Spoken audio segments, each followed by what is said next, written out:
Bonjour à tous, ici Blossom en direct de la base olympique de Vers-sur-Marne pour la journée olympique de l'UNSS Créteil.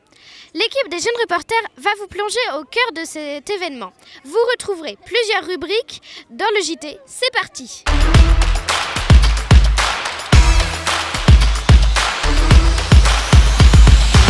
Génération 2024, on essaye de former énormément de jeunes bénévoles qui en 2024 seront prêts à être des acteurs et être d'une certaine manière à l'intérieur des Jeux Olympiques, parce que c'est aussi vous apporter ça, c'est pas seulement que la caravane olympique passe et s'en aille, mais que quand elle passe, elle nous emmène tous un petit peu, vous emmène tous un petit peu dans cet esprit olympique.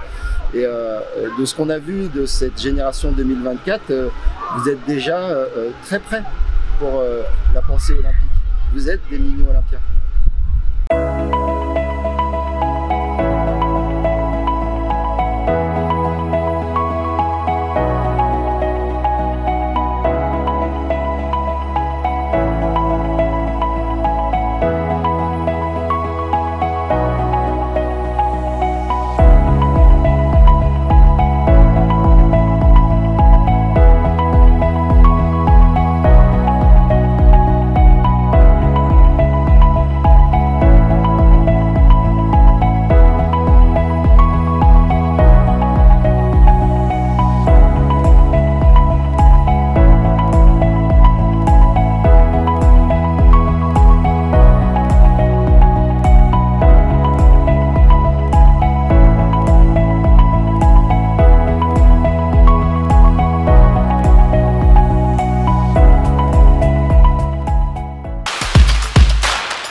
Bref, j'ai rejoint les jeunes éco-responsables. Je protège ma planète et son écosystème. Je sensibilise.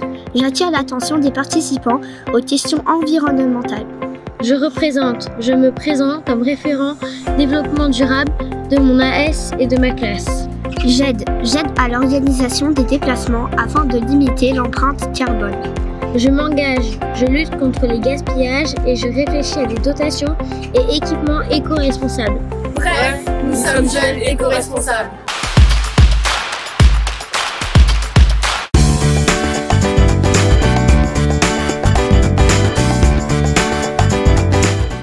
Ok, c'est quand tu veux, hein. Let's go. Alors moi c'est Meryl Loquette, je suis en équipe de France de para-badminton. Je suis 7 fois champion de France, double vice-champion d'Europe en 2016 et 2018. Je suis actuellement 6e mondial et j'ai réalisé les Jeux de Tokyo donc en 2020. Et je suis bien parti pour faire Paris 2024, c'est mon objectif. De faire découvrir mon activité de sport, de montrer que c'est disponible pour tout le monde, c'est un sport vraiment ludique et c'est facile à jouer quoi. C'est le meilleur sport du monde. Moi j'ai commencé en 2016 vraiment la compétition. Il n'y a pas très longtemps, avant je faisais du judo. J'ai fait 16 ans de judo. Le handicap ne m'embête plus, parce que moi mon handicap c'est de naissance. Je suis né de la main droite quand même, donc je suis droitier. J'ai dû apprendre à travailler de la gauche, à jouer de la gauche. Mais comme c'est pas un handicap où j'ai eu un accident, je ne me suis pas retrouvé du jour au lendemain avec plus de main. Donc j'ai eu l'habitude de m'habituer. Mais il y a une petite gêne quand même sur mon sport parce que c'est un sport très rapide. Et à un moment quand je suis fatigué, j'ai l'impression que c'est celui-là qui doit jouer alors que c'est toujours cette main-là. Mais sinon ça va. Et je ne suis pas, par exemple, je ne joue pas contre des personnes qui n'ont pas le même handicap que moi. Je joue que contre les mêmes personnes. Bien sûr, direct. Je suis bien parti et en plus c'est à la maison quoi. Avec la famille, ça va être cool.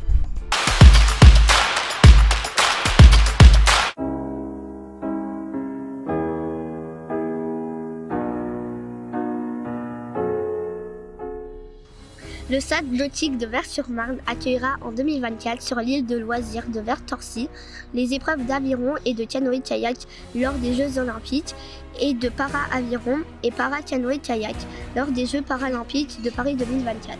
Le complexe comprend 3 éléments majeurs. Le lac où se trouvent les parcours d'aviron et de canoë-kayak en ligne, long de 2200 mètres et équipé d'une tour d'arrivée, C'est ici que les élèves ont pu découvrir diverses activités nautiques comme le paddle, le canoë, mais aussi l'aviron.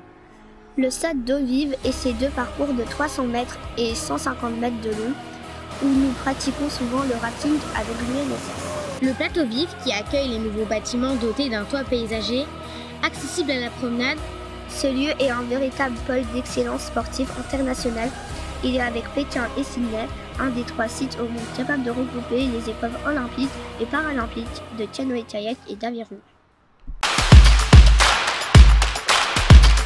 C'est une très bonne journée pour les jeunes au niveau de l'olympisme, entre ateliers théoriques sur la sensibilisation aux déchets, sur la rencontre avec des sportifs olympiques tels que la judokate Asma Nyang, ainsi que des activités sportives assez ludiques pour les élèves qui peuvent se dépenser et profiter de la journée avec ce temps qui se maintient, donc c'est vraiment pas mal. Merci beaucoup. Il y a beaucoup d'activités de sport et il y a des activités aussi sur la nature. Il y a des activités très épuisantes comme la trottinette. Des activités également pour les handicapés, je trouve ça très intéressant et très intégriste dans une société qui se divise assez ces derniers temps. On voit que les élèves sont très heureux de partager des moments ensemble. À travers les activités, on va travailler plusieurs choses, par exemple l'esprit d'équipe sur le paddle où on fallait ramer en même temps. Et à côté de ça, on a travaillé également sur le laser run. Le laser run. On a travaillé la précision. Donc c'était hyper formateur et très intéressant. Manque un peu de soleil, mais c'était super. Alors cette journée, j'ai beaucoup aimé parce que en fait, il y a plusieurs activités et c'est super. Ça nous fait découvrir plusieurs choses.